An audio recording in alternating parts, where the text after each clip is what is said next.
Nzambe avinanga Ozali Nzambe Obomangite Ozali Nzambe Nzambe avinanga Ozali Nzambe Obomangite Ozali Nzambe Mungu ni mwema. Ozali Nzambe Obomangite Mulami mwipe Yesu atinama. Haleluya. Mulami mwipe si wewe Yesu. Mulami mwipe Yesu atinama. Yemba na ngayo mtozola nangala ndaku place ozala tena bureau. Yemba na biso nzembo. Yes. Ni mwema. Ni mwema. Kande ngozo yemba ngonza mbalo zo pambola yo. Ni mwema sana, ni mwema. Ni mwema. Ni mwema. Ni mwema. Ni mwema sana, ni mwema. Ni mwema. Ni mwema. Ni mwema sana, ni mwema.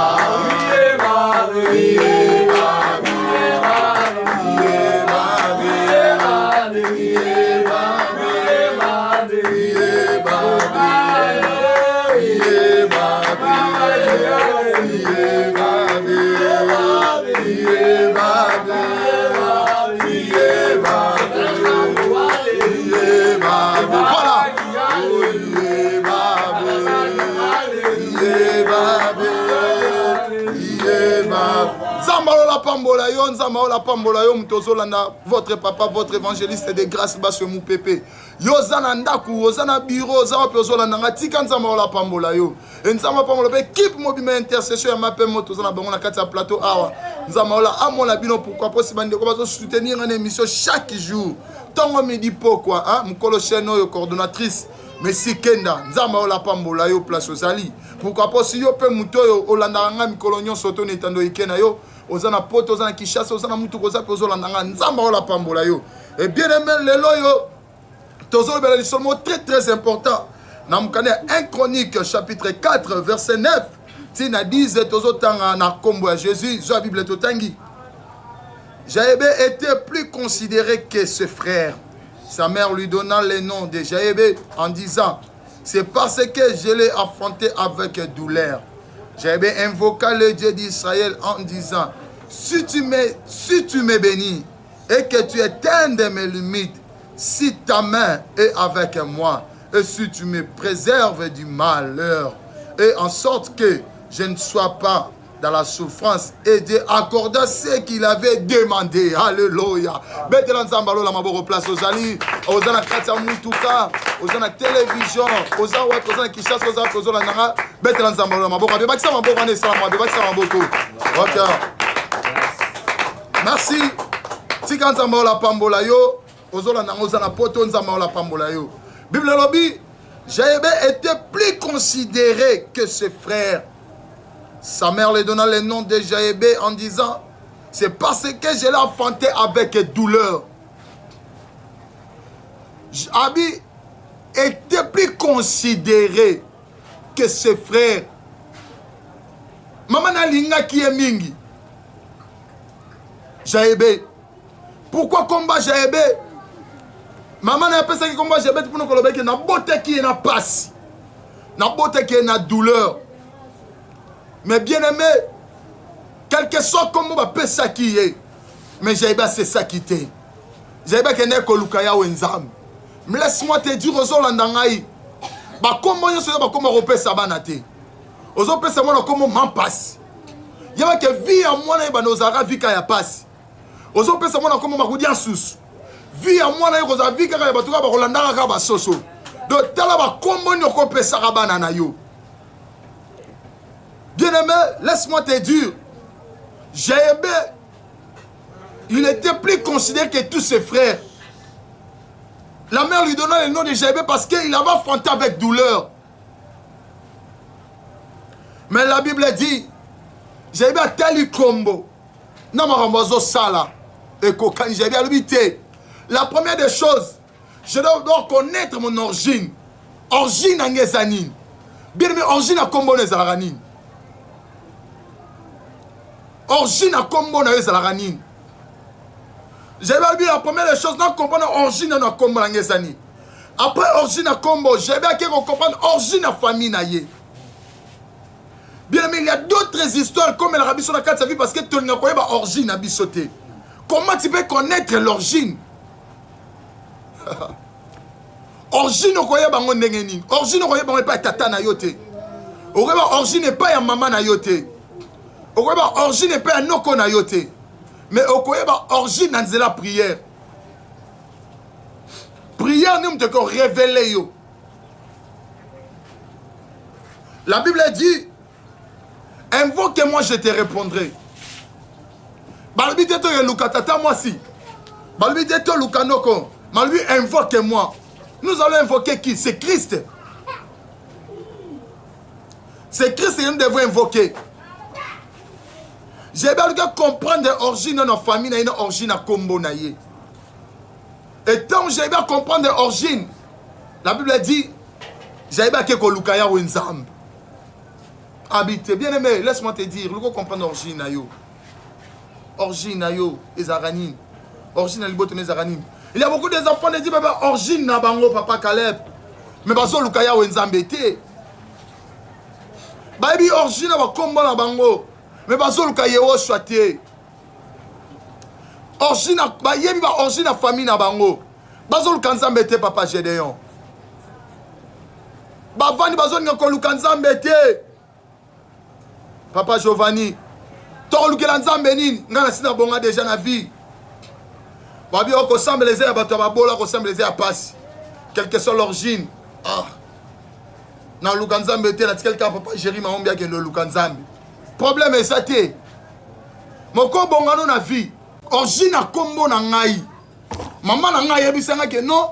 Combo j'ai bien dit parce que na beauté na douleur.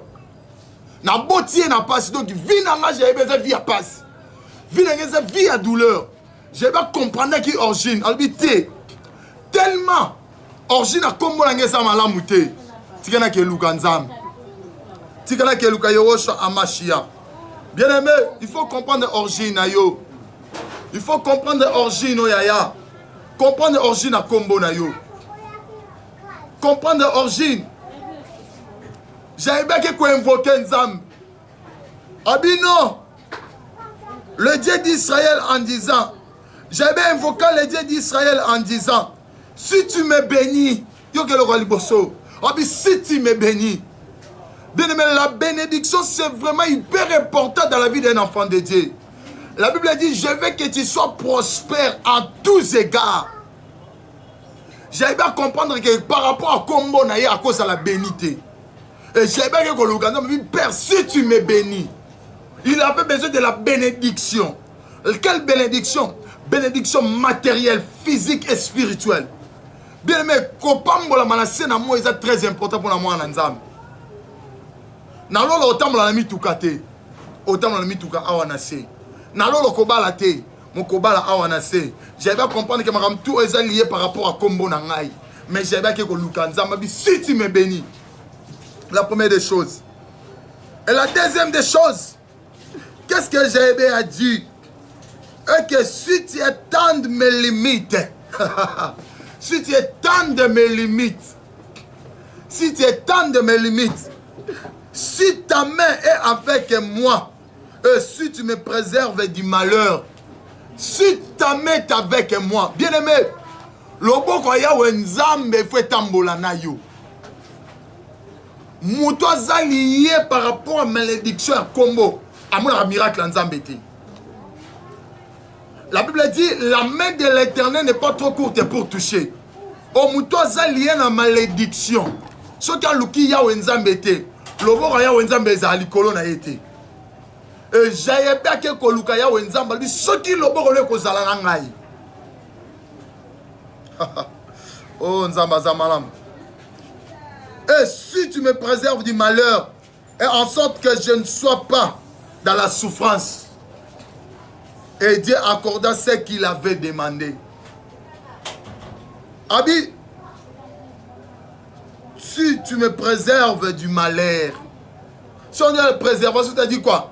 Ce que l'on a dans ma baie, ce que l'on a dans la vie à la famille, na vie à mignoko, à quel point nous avons la vie à souffrance, na vie à coller là.